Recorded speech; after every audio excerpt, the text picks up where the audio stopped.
Okay, this is Ringwalk Media in association with Wellness Therapy, Steel Hub Management and Barclay Carter Racing. Hughie Wilson, I told you you would get your first knockout, and what did you do? I went and got my first knockout. Congratulations, mate, a great fight. Thank you. All I'm saying is you better beat the next one. You're definitely a good luck charm. Well, my rates are going up. and now at least Steffi Ball bought me lunch today. He doesn't know it yet because I don't think he's seen it, but I like a drink with that now.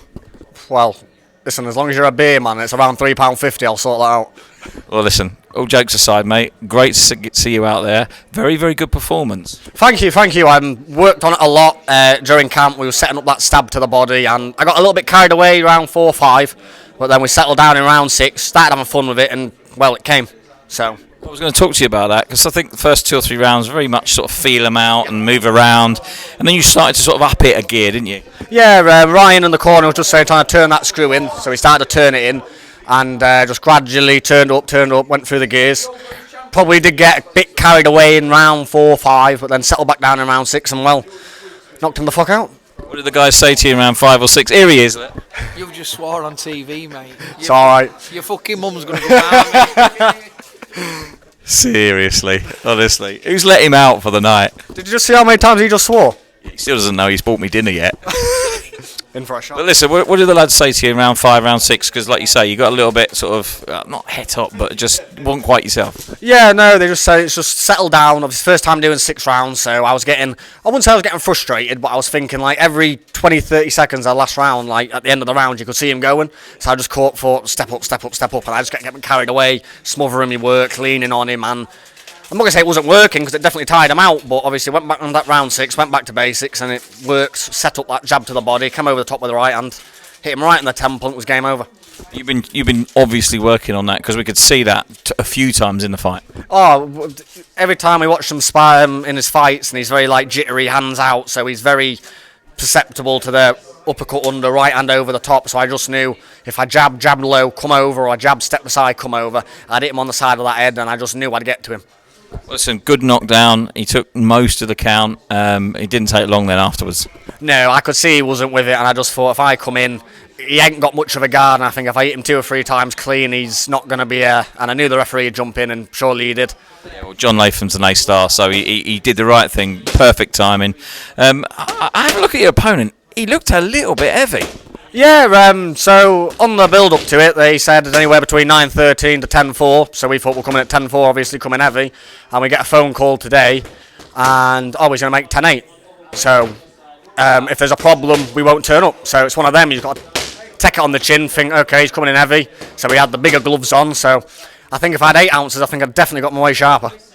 Yeah, I was going to say that, because the gloves looked like they were a little bit bigger. Yeah, a bit bigger, but saved me hands, I suppose, some punishment and things, and I still got them out of there, so I ain't complaining. Well, listen, good performance, your first knockout. Where'd you go from here? Back in the gym and a bit more active this year? Yeah, so I've boxed in February, and I've been out again now in April, so that's twice in 2 months. God willing, we can get out in June, if not, it'll be September. Nice, busy year. Ever since I joined Steve and Ryan at 26RR, I've been very, very active, and obviously it's worked wonders for me. First KO, first 6-rounder. Just on the up and up now. You do seem to be sort of coming into your own now. Like you say, you've joined 26RR. You've evolved, haven't you, in the last 2 or 3 fights? Yeah, I'm filling out. At the start of my career, I was boxing at welterweight. Obviously, it wasn't the right weight for me. Now we're boxing at super lightweight, and we might even make lightweight. And I'm a monster at lightweight. I ain't going to swear this time because stuff will go on to me. But I'll be a monster at lightweight if we can make that weight. Well, I'll tell you what, it's nice to see you with a smile on your face because you've been a miserable bastard all night. So it's really good to see. He's been a miserable bastard all night. Look, come in. You don't stand there, pretty boy. Listen, he's had his hair cut and everything. Look, all nice, just in case the TV cameras were there. Happy with his performance? Yeah, very happy when he got back to his boxing, do what he's good at, being long, being horrible, everything behind that league, setting up the stabs. I'm just more relieved from anything because he lacks that self-belief sometimes, and he's got more in his locker than he thinks he has, so I'm buzzing, really, really happy coach today. Thank you, man. Really happy. Oh, it's all love, isn't it? It's all love. He's not loving Jim, trust me, he's a nightmare. He hates me, he genuinely hates me. Coaches don't, they look after you, to be fair.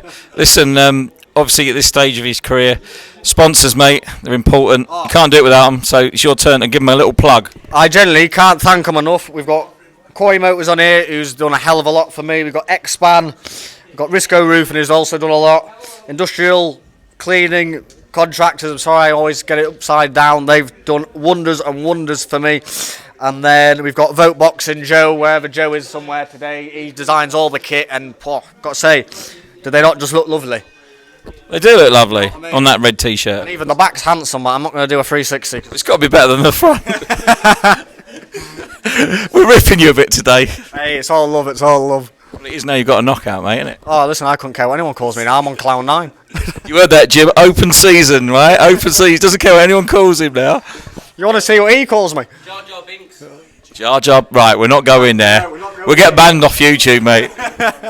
Well, listen, congratulations. It's really good to see you starting to come into your own and getting where you want to go. Nice to see you active this year. We're looking forward to seeing what you do next, and we will be there. Thank you very much, and I hope we're at a big show next time, and I hope you're there for me. Good luck, good luck charm. Fingers crossed, mate. Thank you.